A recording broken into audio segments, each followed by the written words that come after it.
Coming out on today's episode of DLLS Mavs, what Maverick has the most to prove this season, and what's the biggest question facing the Mavericks? Plus, we dial up the Stein Line, all coming up on today's episode of DLLS Mavs. Here we go.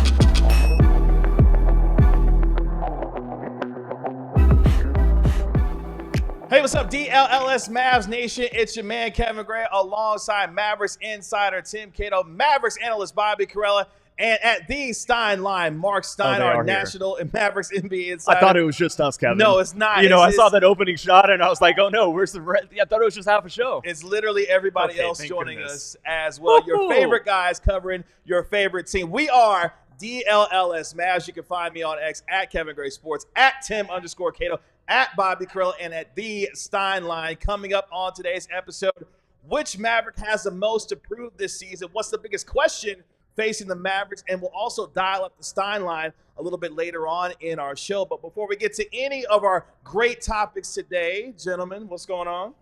I'm doing lovely. It's a day under 70 degrees in Dallas, Texas. It has been a long time since we've been here.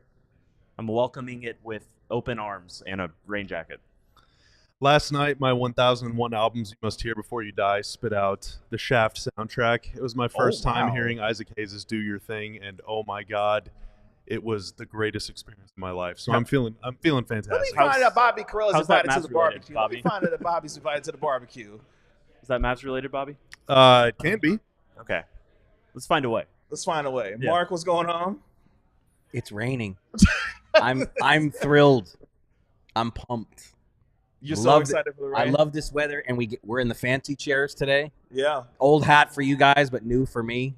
Chilling out in the lounge So today. I'm good. Are you feeling comfortable in the lounge so far? I'm very comfortable. Well, hopefully you'll be comfortable a little bit later on when we dial up the Stein Line, because we got a lot to make sure we get to in your news and notes today. Also, Tim Cato might not be comfortable during that segment, but we'll see. Tim Cato on the lounge hot seat, huh? It's very hard to make me uncomfortable. We'll see. As he says it. You said yesterday that you were uncomfortable on the first show I was on. Yeah, that might have been an elaboration. All right. Might have been exaggerating a little bit. Hyperbole? Yeah. Maybe. Are you engaging in hyperbole now? We'll see. But definitely the quickest way that you can grow the show is to like, comment, and subscribe to DLLS Sports. Make sure you hit that like button as well throughout the course of our show. Let your friends and family know that you come in to watch your favorite guys talk about your favorite team in the Dallas Mavericks. And with that, we jump into our first topic of the day, gentlemen, as we move that much closer to training camp at the beginning of October. Our first question that we'll get into, and we want you to answer the question along in the chat as well. What's the biggest question, gentlemen, facing the Mavericks going into this upcoming season? Defense, right off the top, huh? Yeah, just how good it is. Elaborate for me. Talk to me about that. Why the defense is that the most important question? I think it's pretty self-explanatory. Yeah. Just what's the defense going to be up to? Look, this team was very good down the stretch of the season. They won a lot of games because the defense went from good, decent, inconsistent to like a juggernaut of pretty much down the stretch of the last 20 games. They were first in the league. They had really just incredible rim protecting numbers. They've switched out some pieces. They've brought in some new pieces who are not quite as geared towards, this system that was just so successful for them. We saw flaws in, against the finals. We saw, especially against shooting big men, we saw situations where the scheme and the players just did not respond as well. I'm just really curious that as this offense soars, as this offense it's going to be amazing. How much does the defense fall off? It might not be a lot. It might not matter how much it falls off. But yeah, that's my question. Is it the 5th best defense, the 10th best defense, or the 15th best defense? Because all three of those I see as realistic scenarios, and which one of those it ends up being for the regular season, and obviously what happens in the regular season projects to what you're going to do in the postseason. that says a lot about this team, its ceiling, and what it can do this year. Bobby, agree, disagree? I think my biggest question is this finally the year where the Mavs can have like a decent November? Each of the last 3 or 4 seasons, you go back to 21-22, you get off to this good start. Luka gets hurt in that game against Denver. A bunch of guys catch COVID, and all of a sudden it's New Year's Day, and you're like, oh, man, we're in 10th place. Next season, things went weird for a variety of reasons. But then even last season, Mavs get off to this pretty good start. You stumble a few times. Dwight Powell lands on Kyrie Irving, and the next thing you know, again, it's January 1st, and you're having to fight and scratch and claw your way in. So they've done a good job each of the last few years of getting out of the gates hot and not starting from behind. Like, you don't want to go 2-6 in your first 8 games, but you also don't want to go 2-6 in your games 20 through 28. Sure. You have to start hot and sustain if you want to get a top 6 seed, if you want to get a top 4 seed, which I know is what they're aiming for. So can they establish themselves early as they integrate some new pieces, and then can they take off from there? I am inclined to agree with Mr. Cato. I think defense is that's going to be. I think if we polled fans, they would probably list defense as the number one concern because obviously there was such an emphasis in the offseason about getting more shooting. So the question is, how will that affect the defense if you're putting this focus on offense? But I'm actually in the interest of variety and trying to come up with something different.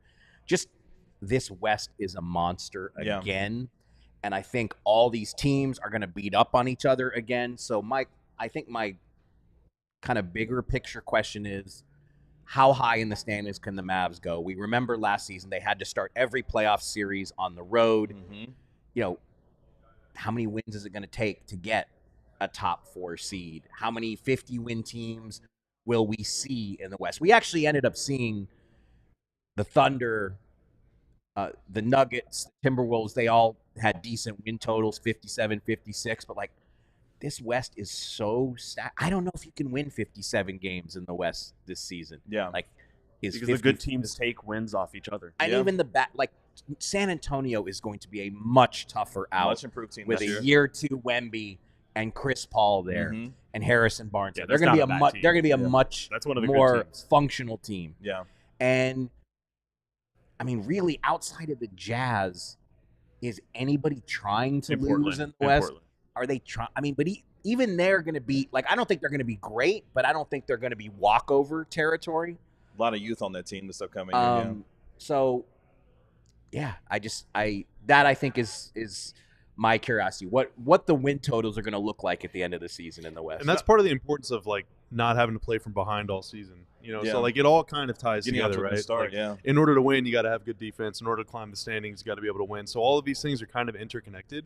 The thing I'll say about the defense part is, even the year in 21-22, when probably that was from start to finish their best defensive season, certainly of the Luka era, and probably since they won the championship, if not even, I think they finished higher than the year. But that's they won also, the title. to me, that season was inexplicable. Right. I mean, there's with basically the same players that were on the team the year before, what were they, 7th? That was a serious feather in Sean Sweeney's cap that was a top 10 defense. Yeah, and that was a bit of a miracle, honestly. But even that season, it took them a month or two to kind of figure it out, right? And we saw last year, of course, the trade deadline had a lot to do with it, but they got off to another poor start, and then January they're 25th or 26th in defense, and then all of a sudden it clicks. Mm-hmm. That has to happen sooner. So J-Kidd is going to experiment with lineups. He's going to experiment with rotations. They're probably going to change the way Lively's playing on defense, how far out from the rim he steps out, and all this stuff. You're going to see some experimentation, but you got to arrive sooner. Yeah. I felt like they've been so patient. Nico even went on record one of these last couple of seasons saying, "Oh, we'll see who we are at Christmas and go from there." You got to find out a little bit sooner. Yeah, I need to know sooner than that. Yeah, that's been Kidd's ethos a lot of the times. Yeah. And he wants to experiment, and it's okay to experiment as long as you are not losing games and putting yourself on the back foot. And I do think that even that's a slippery slope. Yeah. I think even Jason Kidd, watching, coaching these past few seasons, realizing how hard it was to, come from behind and to have that hole to dig out of. I would like to think, and this would be a great question to ask him, next time he's, maybe on our show, but certainly, when media day starts, stuff like that. I would love to know if his philosophy has changed at all, or at least adapted to the circumstances of what this Mavericks team's had to face from their early starts the past few years. I think one other obvious question is, how is he going to play all these guys? This team is deep. At least like 10 deep. Yeah, like how? If not 12 what is deep. the rotation going to look like? How will 10 play? And like, who's not going to make the rotation? Like, you got a guy with playoff experience who signed at the end of this offseason, Spencer Dinwiddie, a guy who is a real contributor in a couple seasons ago in the postseason. Like, I know we'll get to this more because I think you have something special planned for the next segment in terms of specific players, but like there are more than 10 guys who are worthy of minutes on this team. So it's going to be interesting to see how they divvy that up. Some of the guys that might not be playing, especially in the backcourt, are on expiring contracts. Yeah. So they might have something to prove. Yeah, maybe. Dinwiddie minimum, Hardy last season, Quentin Grimes. I'm not worried about minutes Dante for Dinwiddie. I think on an expiring. Yeah, like Dinwiddie. I think the Mavs remember what happened last season when Kyrie still ended up missing 20-plus games. Yeah. Luka, he's probably, even though he wants to play them all, you figure he's going to miss 10-ish games. Like, I think Dinwiddie will slot in as the spot starter whenever one of those two is not there. So, like, I'm less worried for him about establishing a role because I think he was signed with the idea that if we need you to start at guard, you will start. But, Hardy, Exum, those guys, it's going to be difficult for them to establish. It's already been difficult for Hardy to establish a consistent role. Yeah. Exum, if there's much more competition for the minutes he got last season. So, and I agree with you on Spencer, and I do think that's his role. I do think that just looking logically at the situation, that's what he's going to do. The only thing I'll say about that is that I thought they would have learned this lesson 2 years ago, when they entered the year with just Spencer Dinwiddie and Luka Doncic and like everything. I kept writing and just being very confused. Why don't they have one more guard? There was a lot of talk about Goran Dragic at the time, and that was somebody who, they were not interested, even though it seemed clear that Dragic was interested in that. So they ended up doing that carousel of Isaiah Thomas played a game, Kemba Walker signed. I think that was all the same season. I might be mushing a few together. Campazzo, Facundo Campazzo was on that team. Between I think all you of are that, squishing 2 seasons together. I might be squishing 2 seasons together, but it was all one big happy whirlwind. It felt like this has been the point is this has been an issue for a while. Yeah. And actually fully addressing it with Dinwiddie, I think, is a sign. It's a sign that points to them just being tired of having to deal with that every November and December. I will say for me, the biggest question that I have, and I'll do this quickly because in a couple of minutes, we're going to get to our Mavs superlatives, who has the most to gain, the most to prove, and the most to lose this season. How will the Mavericks handle being the hunted versus being the hunter? This year, they're going to get every team's best shot coming out of the gate. And to your point about a fast start, how do the Mavericks respond to being the team that every single night is going to get the best from every one of these teams in the West and what they're going to be seeing all season long? Because if they can weather that emotional roller coaster at the beginning of the season and really start to establish themselves more so as the season goes on, I think that's going to be huge because it's a whole different mentality and approach when you're trying to get after something in terms of achieving something that you haven't done before versus now you're the one being hunted every single night, getting every team's best shot. How does Luka, Kyrie, and others help this team be able to mature and grow so that they are getting every team's best shot and responding in kind every single night? For your first 5 games, Spurs, Suns, Wolves, Rockets, a little later on, Suns again, Nuggets again, at Warriors. It's you can't be pitter-pattering around in October. Yeah. And you gotta be ready to go. Bobby actually has Pokemon on his computer right now. He just knows the schedule. He's already memorized the schedule. That's how locked in Bobby is right now. Continue to throw those in the chat as well. I saw one from Mark where he talks about the point of attack defense is one of the questions he has going into this. Actually, though, hold on a second. So, remember yesterday I was all excited because I said I could see. I can no longer see it today. I can no longer see the chat. So you can easily read those chat questions. Yeah, I can see him when Tanner throws them up on the screen. I remember the one that he had a little bit ago when Mark was talking about the point. Because I'm going to be leaning on you to carry me. I got you. I cannot interface with multiple things, so like I'm counting on you to be the chat maestro. Well, I got you. Don't you worry about it because we'll have plenty to get to, especially in the Stein Line a little bit later on in the show when you have a chance to give us your news and notes and also answer some questions from the chat as well, which I'll help you be able to read some of those later on in the show. But coming up here in just a moment, a game I like to call our Maverick superlatives. Who has the most to gain, the most to lose, and the most to prove this upcoming season? But before we get there, I want to talk to you about Sleeper. I got a bunch of ball knowers on set with me today who know their ball, basketball, football, baseball as well. But I'm calling all ball knowers outside of my guys here on set with me today.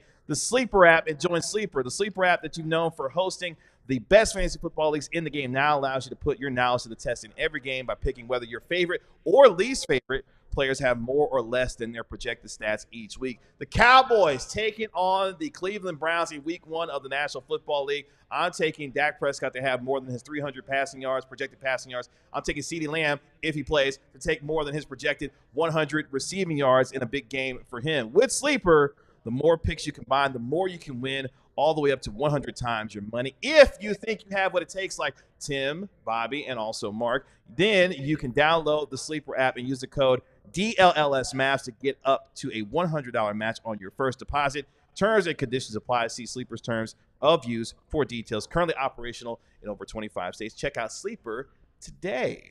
Empire Today, Kevin. With Empire Today, you get shop at home convenience, the right product for your needs, quick and professional installation, and a low price guarantee. Empire Today keeps shopping for floors simple with a curated product selection.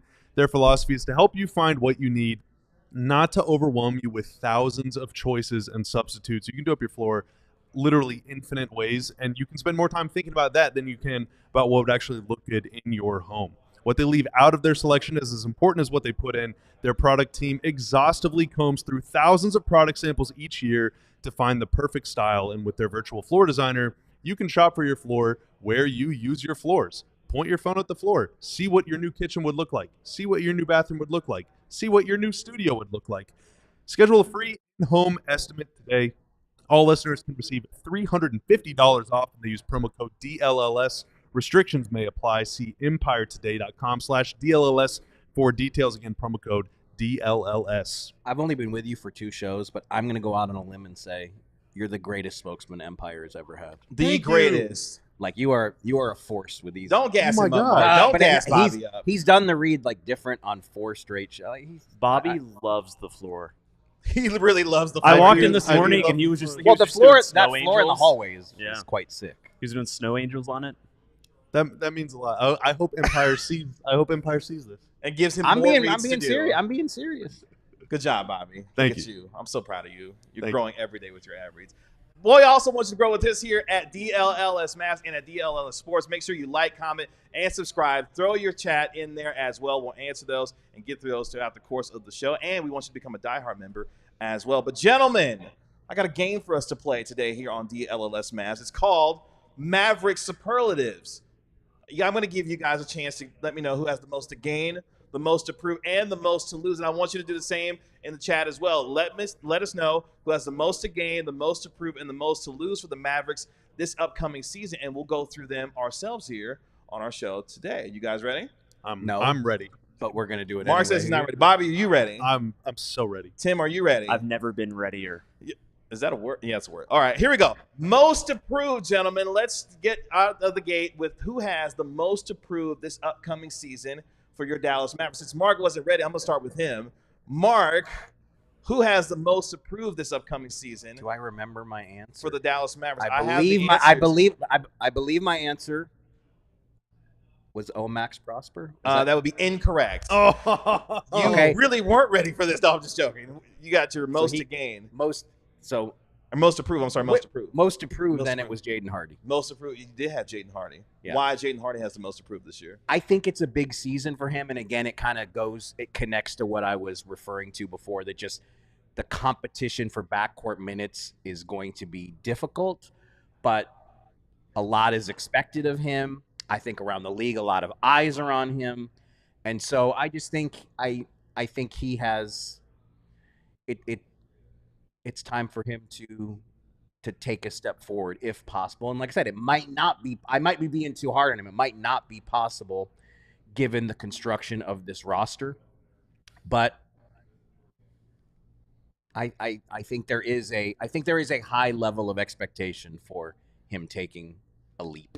And we saw some steps from Hardy last year in terms of his playmaking a little bit, got a little bit better. Some of his reads offensively, still finding that consistent outside and shot. maybe, as well. maybe, I was trying to be a little bit different because I think I know where most of you are going with this answer. Well, let's go with Bobby. Bobby, who has the most to prove this upcoming season for the Dallas Mavericks in your mind? I think it's Klay Thompson. Ooh, I think Klay's got a lot to prove. Maverick, I think personally he feels like he's got a lot to prove. Like, I'm not done. Even as a 4-time champ? 13 seasons? You're the Splash Brother playing without your Splash Brother. Like, how much of that was Steph? How much do you have left in the tank? So I think personally, feeling like Golden State should have paid him. Like, I think he individually feels like he has a lot to prove. But I also think, too, Klay has a different kind of pedigree and a much higher stature than a guy like Tim Hardaway Jr., but Jason Kidd and Rick Carlisle before him are very quick to make lineup decisions. J. Kidd will change things around. He will move guys around. And if we get to December or January and the Mavs are not where they should be in the standings or where they feel like they should be in the standings, who knows? I know they recruited Klay to be a starter, but who knows if he finishes as a starter? Once we get to the playoffs, is he a starter? Is he playing a ton of minutes? I think he's got that. I think it's on the Mavs, though, to make it work almost as much or more than Klay. Like, your answer is probably the one that I think most people would give if we put it to the floor. Again, I cannot see the screen, but maybe the screen will back me up. The screen will back both of you up. Yeah. Everyone is just saying Bobby is so correct. He is what so a great right. take. But how Klay Thompson fares here will be one of the probably the most watched storylines league wide because him switching teams is such a shock to the system. But I kind of feel like it's incumbent upon the Mavs to facilitate his adjustment and help him succeed here. And we know both of them want to make it work, as for him. sure. Yeah, both of them want to make this work because of the mutual interest and obviously the vision that it feels like they both have for each other to make this work. Again, 4-time champion. What does he have to prove? Like, even if it goes bad, you're not taking away his rings and his pedigree and everything he achieved in Golden State. I guess this is kind of the question. Like, what's the difference between prove and gain? To me, I took gain to mean you're adding something to your career. Yeah. I took lose as in you're losing something in your career. Like your career is going to be different or altered after another season. And then prove is just like, hey, where are you at in your career? Are you still this person? For me, the most to prove was Najee Marshall. Najee Marshall just had the best three-point shooting season of his career. He's coming in. He's replacing Dallas's best defender from last season, best perimeter defender. And I think he has to prove that he can fill that role. I think that he can prove that a lot of the offensive stuff that we saw from him in a smaller role, now that he is potentially projected to being in a bigger role, all this stuff is not something that would add or subtract necessarily from Najee's career if he just duplicates it. But I want to see him prove that he can duplicate it in a different system, in a different style, around different players, different franchise, and potentially with a role that contains more minutes, and maybe even eventually he's a starter or starting in some way. I think that is proof that Najee needs in his career. That's kind of how I took that question. That's a good one. Is he going to be a willing shooter? Yes. Because that is a question. Yeah. He shot it great in New Orleans, but not on high volume. Yeah. In the Dallas offense, the ball is going to come to you behind the three-point line. You got to take it with have confidence. to be ready. Yeah. It's not even just, today's NBA, it's not just about makes, it's about takes. Yeah. You got to be willing to take. And he took Can't be Josh Green or Derrick he Jones took about as You many have threes to last take them. season in the New Orleans system as Jones did this season. Jones had more. He also took a much higher percentage of contested threes last season in New Orleans. And so there's a lot of reason to think that in the Dallas system, playing with Luka, playing with the best three-point shot creator, who is Luka, in the entire NBA, there's a lot of reason to think that that will be the case. But again, it's about the proof. I want to see it before I am all the way completely sold. I don't think he's a better defender than Dereck Jones, but I think he can replicate a lot of what Jones did. It's just about, can he do all this stuff? Prove it. Pains me to say this, but I think Kato might have had the best answer. Oh, wow. You didn't hear mine yet. We're going to go with Klay Thompson. I'm going to go with Bobby. I knew you were going Klay. I'm going to go with Klay. The reason why, and That's it's right. more so for me on the defensive end because This is a guy in his prime who was a terrific two-way player. In fact, we considered him one of the best two-way players in the league when he was in his prime. We know what kind of shooter that he is. How much more does he have left in the tank defensively for this team to be able to contribute on that end of the floor? Because we think that historically this offense is going to be as good as any that we've ever seen in the league. So I'm going to go with the most improved in terms of Klay Thompson, which means we get to the most to gain.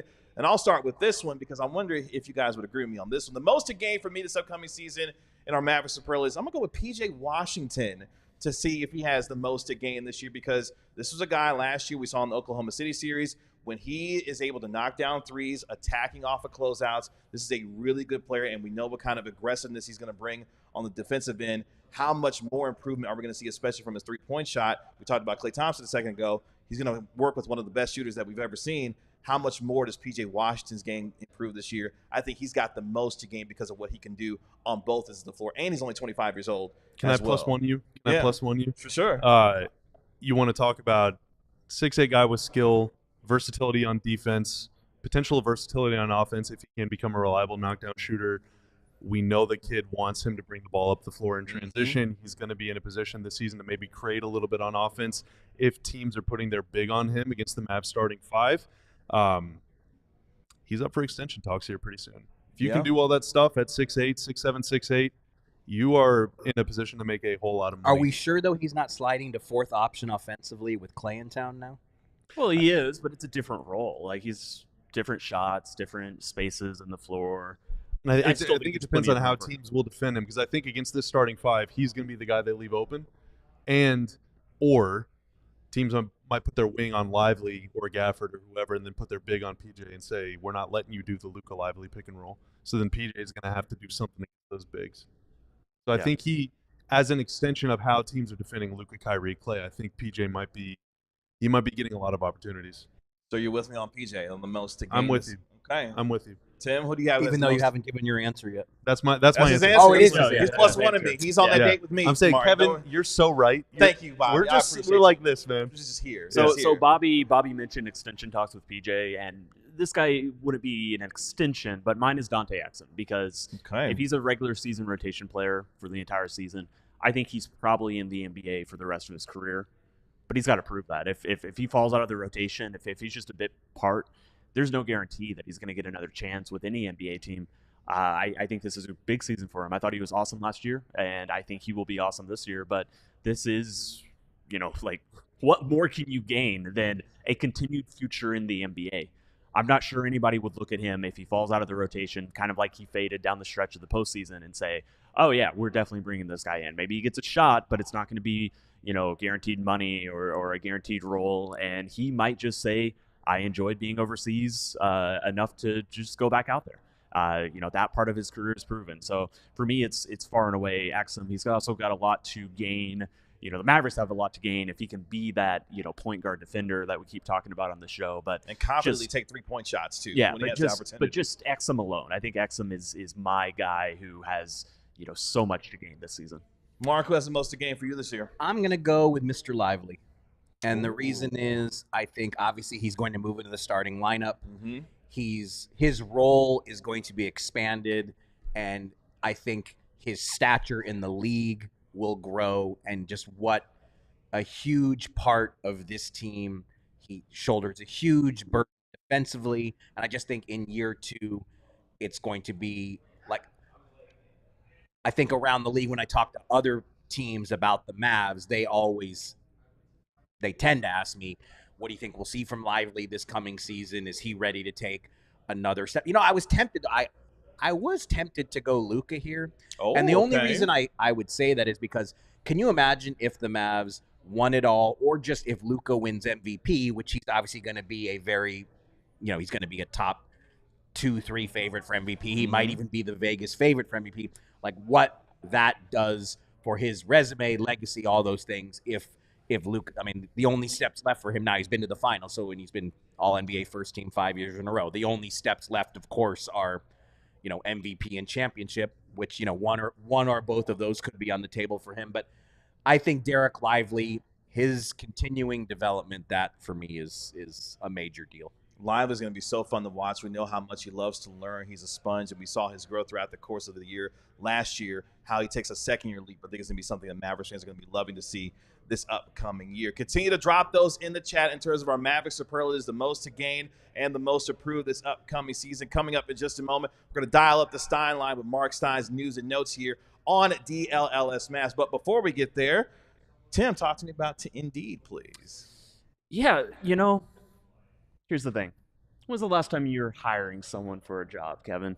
I've never hired someone for a job, but I got hired here recently. Well, you're really missing out because you could have done it, and you could have been using Indeed. I could have. Because we're driven by the search for better. But when it comes to hiring, the best way to search for a candidate isn't to search at all. Don't search, match with Indeed. If you need to hire, you need Indeed. Indeed is your matching and hiring platform, Kevin, even though you've never used it. With over 350 global monthly visitors, according to Indeed data, and a matching engine helps you find quality candidates fast. Kevin, if you had been hiring, you could have just ditched the busy work. You could have used Indeed for scheduling, screening, and messaging. You're right, all three of them. You're absolutely right. So that you could have connected with candidates faster, but you chose not to hire anyone, and that's just so disappointing. Don't make me feel bad about it, Tim. Well, you should feel bad because listeners of the show, I don't know if you're listening. I am listening. Okay, good. Listeners of the show will get a $75 sponsored job credit to get your jobs more visibility at Indeed.com/AllCity. Just go to Indeed.com/AllCity right now and support our show by saying you heard about Indeed on this podcast. Indeed.com/AllCity. Terms and conditions apply. Need to hire? You need Indeed.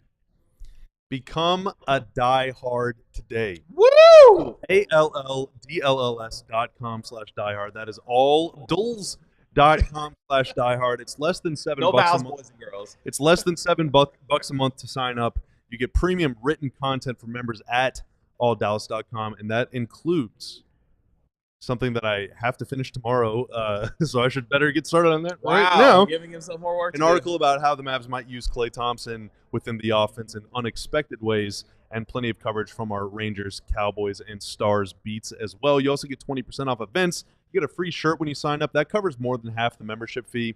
Guys, less than $7 a month, and you get a free shirt. You get a bunch of good content, and you get to join the Discord. And I got more insight on the Discord later that I'm going to get to. But become a diehard today. Again, that's alldlls.com/diehard. Sign up now. And if I can quickly, this is free. You can sign up for the DLLS newsletter put together by our guy Joe Hoyt over on the Cowboys beat. Again, that is free. alldlls.com. Scroll down to the bottom. Sign up for the newsletter today. Coming to you Monday, Wednesday, and Friday. Anybody who's not a diehard, they're a burger. That's right. Not a burger. Wow. Yeah, they're a burger. Don't be a burger. Is that Dirk in the? Is that really Dirk in the chat calling Tim Cato a burger? I'm gonna guess that's not. It might be. I'm guessing that's not really Nowitzki. You have the power to find out. I'm about to say, if anybody can find out, it's you, Mark. Mark, have you shared the stream links with Dirk yet? I cannot say that I have. Something tells me it will be hard to pull him away from his U.S. Open viewing to watch the four of us. Well, hopefully he's not watching on DirecTV. We're not going to talk about that. In fact, he's not, because he's been taunting me because I am still a DirecTV consumer. And Sunday night, in the middle of the U.S. Open, I know some of you probably wanted to watch college football. I just wanted to watch the tennis. No, I wanted to see Francis Tiafoe too, yeah. And suddenly, the U.S. Open just ripped out of my hands. So I have a house full of people demanding that we ditch it. Yeah, I agree. Sunday night, I was gearing up for the new season of Pokemon Go. Of course you were, Bobby. It was big stuff. Well, while you continue to do that, we're going to dial up the Stein Line here on DLLS Mavs. Our guy Marc Stein in studio with us today, here to answer your questions. He's got his news and notes as well, including Luka Doncic's recent trip over to China. Isn't that right, Mark? Yeah, so, he was at the Goran Dragic Retirement Fest in Slovenia. Then we saw him on the farm with an NBA crew in tow, about an hour away from Ljubljana. Then he immediately went to China with Tatum, Zion, and who am I leaving out? Paolo was out there. Paolo Banchero. Yeah. And we saw a slew of pictures that he looked very good to me in those pictures, so hopefully everybody can calm down. He looked hot. That's a drop, Tanner. Thank you very much. Luka I'm just throwing it out there. That's what Stein is trying to say, but I don't make such judgments. You're yeah. taking So it too that's far. what Mavs fans were looking for. Some And Mavs now, fans went a little too far with it. I but believe he is also scheduled. The legendary Dražen Petrovic, who was just one of the absolute greatest. I mean, Yeah. he played a Steph Curry style game, before we knew anything about Steph Curry, and just one of the absolute greats. We tragically lost him in a car accident. There's a tribute game that will be, I believe, in Croatia this week in tribute to Petrovic, and almost all, as far as I know, all the top players from the Balkans will be attending this as well. So I believe Luka is scheduled to attend that. So he's got a lot of travel going on.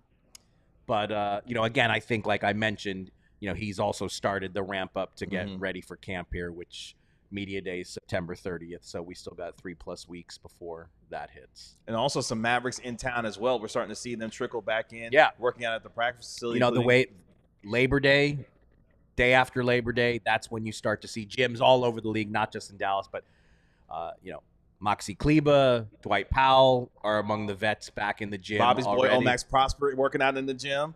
Yeah. Somehow, See the big smile on Bobby's Gonna be a face? big I see year. that. Somehow I have to find the footage. Gonna be a big year. Of doing the draft show with Bobby. I've seen it many times. Yeah, I've seen it You many, have it? many times.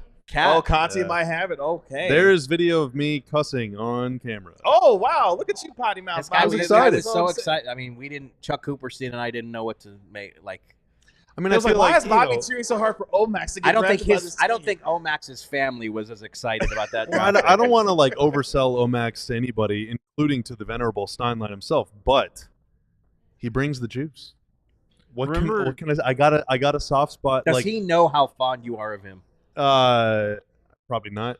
You Probably never not. expressed like, I mean, hey, dude, I interviewed him the day that he came into town or whatever. I mean, I was the first person that he talked to, so maybe he does.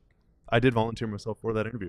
But Bobby like, of course told me. you did. Bobby told me he thinks Omax is going to be a better prospect than Luka. That's not true. Yeah. Jim Corella raised hyperbole me we're to talking about. appreciate hustle guys, energy guys, dirty work guys, like the aggressive piranha in the tank, the mean fish in the tank that gets all the other fish swimming a little faster. Like that's it's encoded in my DNA to have a big soft spot for players like that. players that got the juice. Bobby likes to go. Yeah, for. and No, I was honestly, all jokes aside, I was more impressed that you had done enough draft research going in to like have a dossier on him, because oh my god, I mean, I most definitely did not. within 5 minutes of watching his college tape, I was like, this guy, he's the guy. He's the guy. Because was that 24th pick? 24th, Something I like want to that. say, Yeah, something like 23rd that. or 24th. Yeah. One of those two.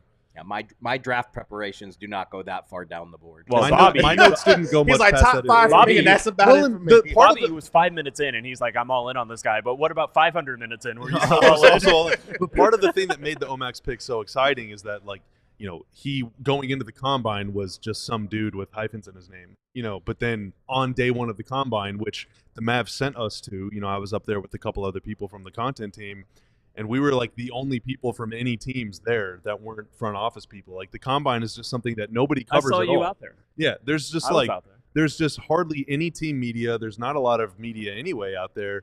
And now, of course, it's changed because they force every player to work out. So obviously the combine is a little more spectacular in that way. But to go from dude that most people hadn't heard of to first round pick, like, that's just such a cool story. And then for the Mavs to be the team and they trade up and get him, like, it's just, I was real fired up. What can I say? It's okay, Bobby. I love you, don't Omax have to- Prosper. There's you no got love for apologies Omax. You don't have necessary. to hide that here. Also, You don't have the to other hide thing that. I should throw out there: nobody knew that Dallas was going to. Dallas did not have a pick. There was like the anticipation of, Dallas picks 24th. That wasn't there, and so for that to come out of nowhere, I can imagine how, if you were an Omax fan and all of a sudden, you thought Dallas was done for the draft and Omax Prosper is going to Sacramento, and then all of a sudden that trade news hits, Dude. and it's like, And it's it not hit just from that guy went. This guy. It's that guy. Yeah. We're doing a broadcast on the radio, and Yeah, I just hear you go. He actually got to see how the sausage was made, Yeah. watching me. I got to hear it because Yeah. I saw your phone. You had like 7 phones laid out, and they all lit up at once, and you just go, oh, and kind of like, I got something. And I'm like, oh my God, what happened? And Omax is coming to Dallas. He's coming to Dallas. As we continue the Stein Line here on DLLS Mavs, apparently my guy Marc Stein's got a little something for Tim Cato today. It's early in September, Uh-huh. so there isn't a ton of again, the gym players started coming back to the practice facility yesterday, but the veterans will trickle in a little bit more slowly, like Luka, Kyrie, Klay. I don't think we'll be seeing them in the practice facility this week. So I'm hoping it's okay just to do a little bit of story time, Stein Line story time. Yes. I'm ready. So, on the way to Slovenia, my whole family originates from Romania on both my father and mother's side. And I had never been there, and it was always the dream to go to Romania with my father, and unfortunately we never could make that happen. But because I was going to Slovenia, that was the closest I've ever been to Romania. So I said, I've got to find a way to at least sneak over there for a couple days, do a scouting mission, take a look, see if, what it would, just to get a feel of what it would like to make a dedicated trip over there. So I was able to arrange 2+ days in Bucharest before I made my way to Slovenia. So I'm walking through the fabled old town of Bucharest, Strada Lipscani. And what do I see in Old Town Bucharest? A clothing store called Cato. Very jarring. Very jarring. You got a whole clothing store? Men's and women's clothing. So first I saw it. I did send young Tim Cato a picture of this. That was on. You did. That was on a Tuesday night, or maybe a Wednesday night. The next day, I said, I guess I actually have to go. You didn't go. I actually have to go into this store. Yeah. And see what was on offer. And there was, this is a painful admission, there was one jacket that I was like, I like that jacket. I actually, like, it was a very, I'm probably too old to wear it. It was a very Coach Cato like jacket, huh? It was a way better than the stuff he wears. And I was like, this is a pretty stylish, modern jacket. And I actually said, should I get this? And then I looked at it and I'm like, first of all, it's got a huge tag that says Cato. And I'm like, can I really wear a jacket with this huge? But then on top of that, it has this huge plastic thing on the sleeve, like this, which is like, I guess, a signature of their clothing. And just even to hold that, your cigarettes it's in got there a big, no, it's got a big, like, Cato. I don't even know how to describe it. It's got his whole name on it. Yeah, it's got like a big plastic thing on the sleeve, like half of a pool ball that protrudes from the sleeve. And I'm like, I can't wear this thing that has Cato on the inside, Cato on the outside. So because now he's just representing his whole brand at that point. So it wasn't the price; it was just the no, it was not the price. Okay, it was don't worry, I could afford it. I was going to say, Mark, I don't know if he was in the store that day, but you could have asked my father Radmanovich for a discount. If he had happened to be there at the the family business. It was affordable, and plus I thought maybe I could just expense it as work expense, but ultimately he said your stuff is work expensible. But then I thought, like, am I gonna walk around with a jacket with a big plastic Cato thing? You just couldn't bring yourself to do it. I'm like, can you imagine McMahon's reaction if I showed up in that? He would have been all over you. So I was like, also, you bought Cato's clothes, I was like, hey, if you find me a clothing store called Stein that has a very similar jacket with the same branding, I will buy that. Oh. And you could buy the Cato one. Yeah, and then we'll show up together. I don't think it's gonna happen. McMahon be damned. I don't think it's gonna happen. But okay. but I figured you guys would find some level of amusement in that tale. Also, for the record, there's no relation to that store. But you now that you know of. We didn't know that. They didn't know that. I think my family's been in maybe the 23 Americas for a bit. I don't know. Oh, I like what you're doing there. Scandinavian-ish. Yeah. Okay. Actually, I've got more to share about that on a ad read tomorrow. So we'll save that. Oh, okay. Yeah. Look at you teasing ads. Cato Look at you. Wow, teasing ads. Cato heritage. Coming up in just a moment, what will the Mavericks win total be this upcoming season in our question of the day? We'll get to that here in just a moment as our guy Marc Stein is in studio with us. I'm surprised you didn't just level the story that you had on me. Can you do that here in 2 minutes, or you say that off air? Is this an off-air topic? I really should have done it in the last segment. It's okay. They don't need stories about me anyway. Well, it wasn't really a story about you. It's just, I believe. Should I just do it now? Yeah, good. You got. Yeah. I mean, you are the staff expert on PJ Washington. Am I? I think in a runaway you are. Oh wow, I didn't know that. Wow, appreciate that, Mark. Thank you. I think so. Maybe. I really just wanted your comment, your reaction to the tweet this morning from John Calipari with PJ in so up in Arkansas gear. People got fired up about that. Yeah. Holy moly. I'll let it slide. because it was his old coach. So no harm, no foul. Daniel Gaffer, of course, went to Arkansas. So now, had you attended Kentucky, I've heard a whole story about this. Yeah, they played each other in AAU. That's true. Several times, and yeah, Daniel Gafford was in Arkansas. He was one of several players. He briefly played on a team with Shai Gilgeous-Alexander. Also played, I believe, at Arkansas with Isaiah Joe. There's a lot of weird connections between those two players. Not weird, just interesting overlaps. And especially as I was reporting the story throughout the Oklahoma City series, there's a lot of players on that team. Jalen Williams, the bigger one, the center, J. Will. He was also someone who came up out of Arkansas, and that's somebody that Gafford kind of knew. But is this a big deal? Is this a controversy, or is this just a I'm sure it's a controversy between Kentucky and Arkansas. BBN fans. Nation was getting fired up in the comment section. PJ Really? Washington told Dude, me. oh wow, that's not thinking. I would. PJ's teams pretty consistently beat Arkansas and Daniel Gafford's AAU team, so PJ isn't too worried about it. He made sure that it was on the record that his teams usually won.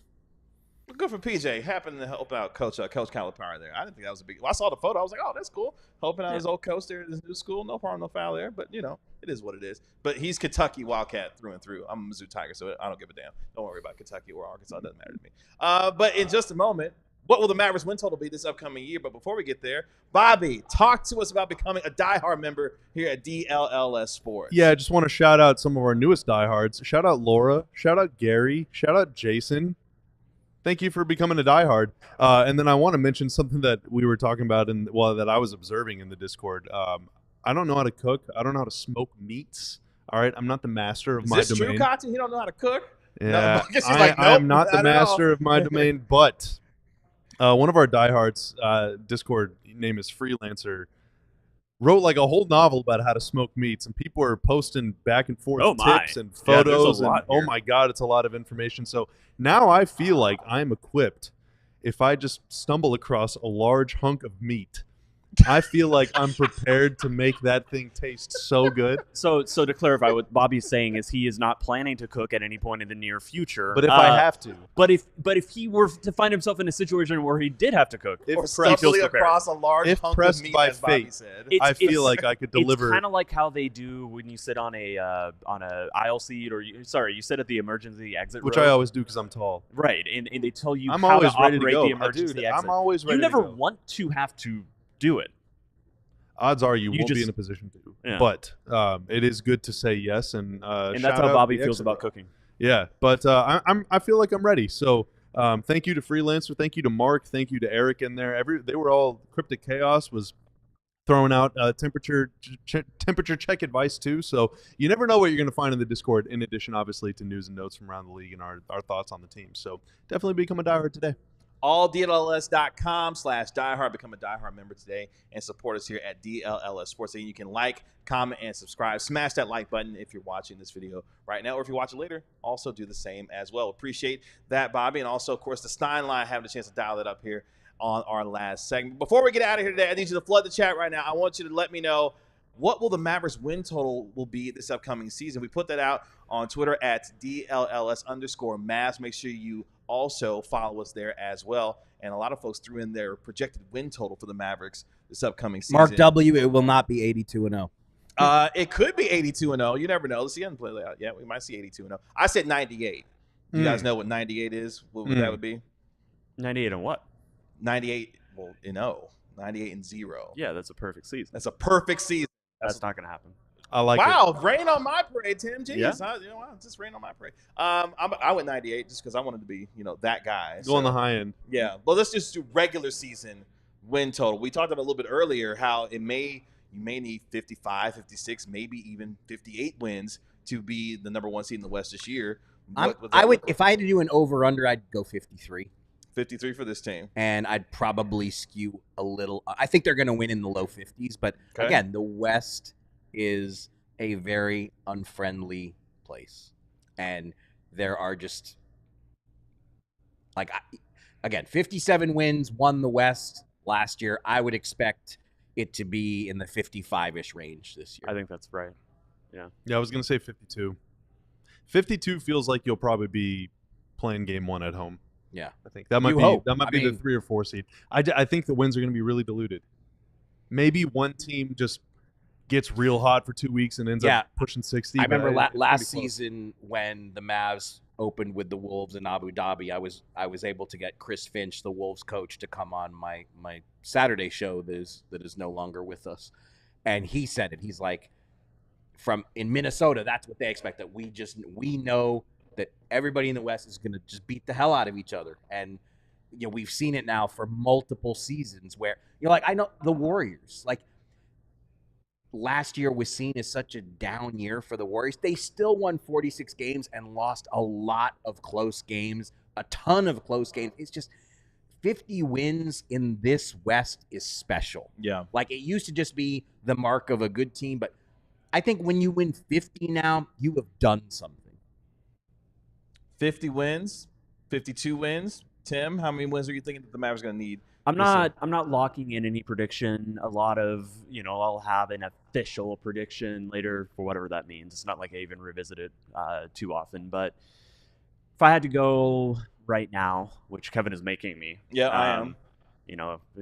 I would say 53 feels right. Yeah. I think. It's a good over-under. Does that get you top 4 in the West? It's a 3. If you get, I think if you win 53, yes. If you win 51, maybe not. They won 50 or 51 last year? 51, right?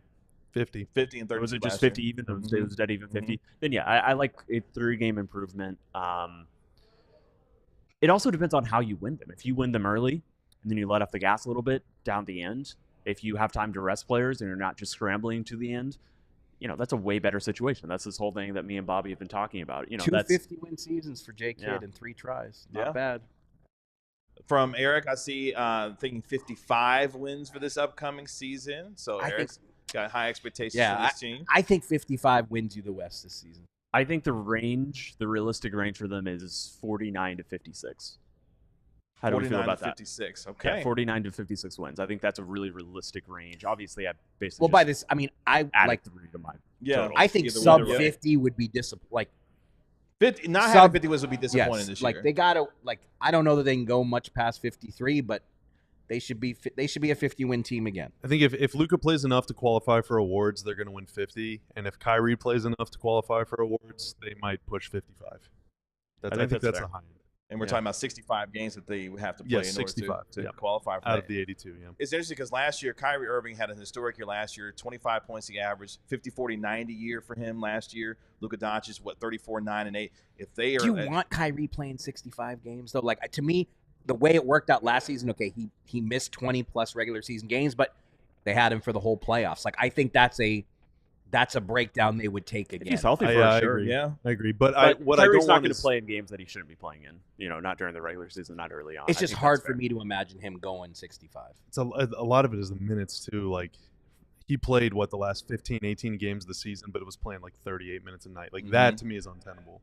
If you can get a night off here or there, that's good. But I really think it's like, can you keep Kyrie to 32 minutes? Can you keep Klay? Well, that should be easier with it. That's got to be one of the good things about this backcourt being so stacked. They should be able to take both his and Luka's minutes down. Yeah. Because and especially they were so good in the clutch last year, and Kyrie in particular was so good in the fourth quarter last year. But if you're playing the whole season on heavy legs because you're having to play 38 minutes to scratch out wins against the Jazz, then that's just you're setting yourself up for disaster. But I think that talks about the importance that you mentioned earlier about getting off to a good start so that as the season goes on, you can pick your spots to be able to rest him, that you can have him be fresh by the time you get to the postseason. Because if we're going to have a Luka Doncic who can play between 35 to 37 minutes a night, a Kyrie Irving can play 32 to 35 minutes a night, they're going to be fresh by the time we get to the postseason, which should bode well for this team. And for Klay Thompson and PJ Washington and others we talked about a little bit earlier, how do they affect how this Mavericks team rotationally is able to give Luka and Kyrie opportunities to be able to rest a little bit more because they're taking some of the scoring load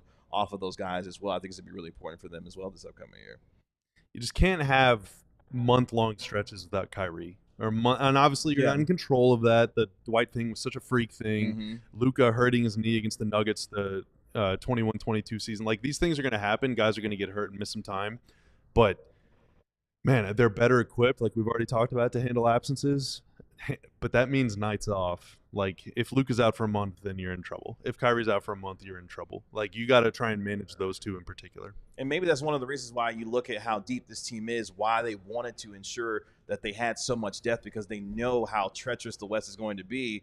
And then when you look at the rotation, now this team can really feel comfortable if Kyrie have to miss a night, Luka has to miss a night. They've got guys that are capable of being able to step in and really help this team so that these difficult stretches aren't nearly as difficult based off of what their schedule is going to be. And as you mentioned a little bit earlier, the difficult stretch of the schedule that they start off this season with, that can alleviate some of that as the season goes on there. Yeah, like Tim, do you remember, and Mark, you might have been at the game too, there was a game in Dallas, 22-23 season, early-ish on. Luka got hurt. The Mavs were playing the Pelicans, or maybe it was late in the year. The Mavs were playing the Pelicans. They're up like 25 in the third quarter. They're running away with the game. Luka, for some reason, drives the lane and tries to dunk on Valanciunas when like he could have just taken a layup. But he really skied for some reason, fell awkwardly, hurt his knee. I think he missed a couple games after that, but he missed left 5. It was the catastrophic season where they missed the playoffs. It was a disaster. 2 years ago. It was against the Pelicans. I Yeah, believe and- it was a and- baseball series, but yeah, no. Yeah, he tried to dunk. he It was a calf injury, but yeah, he missed 5 games after that. I wouldn't say he was in the best shape at the time. He was actually not totally, but yeah, he tried to dunk for some reason and cost him 5 and got games. hurt. Yeah, but that they almost lost that game. I think they ended up winning by like 4 or 5 points because Luka left. Pretty sure. So that your was offense is Spencer Dinwiddie. You had Bullock and Dorian. You had maybe Christian Wood, or maybe he was still coming off the bench. It might have been Maxi and like Dwight. And they were trying to close the game, and they just could not create a single dang shot. Yeah. They had a 20-point head start, and they almost blew it, because they just didn't have enough creativity. So that's why bringing back Dinwiddie as your third guard, having Exum, hopefully Hardy can develop. You need these guys because, again, those guys are going to miss time. They're going to miss quarters. They're going to miss games. Hopefully not weeks, but maybe. But you can't just, revert to 4 corners offense and just, hope and pray that this contested jump shot falls when those guys are out. They were up. They were up 27 at halftime, and they won by 5 because they scored 16 points in the fourth quarter and allowed 30. When you heard the choices, Dinwiddie, Dennis Smith Jr., and Talen Horton-Tucker, what was your vote? Who did you want? I prefer Dennis just for defense, and because I want to believe in Jaden Hardy, but and I definitely believe in Dante Exum. I'm like a Dante Exum stan, but I think they obviously made the decision that they value playmaking over defense. And I suppose if Grimes and if Marshall work out, then you'll be fine. You should have enough defending at that guards. point. Yeah. And so you wouldn't need Dennis, but also I just really like Dennis selfishly, as a person. I think he's a good guy. So I would have liked. Yeah, I love Dennis Smith. You'll never catch me saying something bad about Dennis. Low key, Talen Horton-Tucker did make a little bit of sense, but I don't know. I think the most practical choice was Spencer Dinwiddie. I think the most idealistic choice was probably. Honestly, I guess that's probably Dinwiddie. The idealistic choice. I think the most realistic choice was Dennis Smith Jr. just for the reunion vibes. Yeah. For me, But the look, defensive athleticism for me on that. Yeah, I don't know. They've seen Dinwiddie fill the role already. That's that why they he was want him to fill. well. That's why Dinwiddie was the practical choice. It's like we know what this guy is going to do. Trust we know there. exactly the role that for sure he's going to fit into. Will he fit into roles beyond that? Could Dennis Smith or Talen Horton-Tucker have fit into roles maybe even bigger than that? Are they more talented players? Are they better players? Could they have become more consistent because they're younger? But Dinwiddie being the old guy who you know exactly what you're going to get from, I think that was the practical, safe choice. And when you're talking about the 13th player on the roster, sometimes You got to know what you're getting. Sometimes it's just okay to be safe. Kevin and I already joked about this last week, but which one of you two is going to be the one who asked Dinwiddie on Media Day, why did you choose the Lakers I'll over do the it. Mavs? Yeah. Was Mommy right, actually, in this Well, we'll see if I can ask it before somebody else gets to it. So I know a few people in that locker room are, itching to ask that question? in that press media conference are going to be ready for it. So, but I'm more than happy to ask it. I'd love to ask it. I will lead off with asking about that. We're going to hold you to that, Tim, when Sure. when training camp starts. And it might be a second or third question, but What if Dwayne Price beats you to it? I don't think Dwayne. He might. He might Dwayne ask might. about that. I don't think Eddie would. Just the most deadpan Dwayne delivery. Last season, McMahon definitely you chose would. the Lakers over the Mavericks. Why did this season you chose the Mavs over the Lakers? That's true. We're I going to think, clip that. We're going to clip exactly. With the iPad out Exactly. here. Put the iPad right yeah, in front Dwayne of might him. ask me, but you're Exactly. right. Like the juice to that question is the comment. But that's the thing. If you asked him about the two, Dinwiddie's pretty self-aware. Pretty sure he's gonna. If nobody asks him about it, he's gonna bring it up on his own. They'll probably so jump. Yeah, it might be in his opening statement. It legitimately He'll might be. deliver it. No, he would might deliver just it he over might the just same get ahead of it. How Honestly, funny the would more that I be? think about it, I think that's exactly what's gonna happen. he knows. Like, this guy likes to yap. How funny would that be if he It's a opened up kindred his spirit. presser with "Mommy was right. I'm here now. I'm back He home." I sincerely, the more I think about this, I genuinely think he's going to do this. Okay. We're going to hold you to that. You're going to make sure that happens. We appreciate all of you joining us today here on DLLS Mavs. Make sure you come back with us tomorrow as well. Like, comment, and subscribe to DLLS Sports on YouTube. You can find us on X at Kevin Gray Sports, Tim_Cato, at Bobby Curla, at the Stein Line. We'll be dialing up the Stein Line once again tomorrow on our show. Make sure you subscribe to DLLS Sports wherever you find us, and also on Twitter as well at DLLS Mavs. We appreciate you joining us today on our episode. Make sure you also subscribe to the podcast for DLLS Mavs. We'll talk to you tomorrow afternoon here on DLLS Sports for the Mavs. We'll talk to you later. Peace. We all silly like the mayor.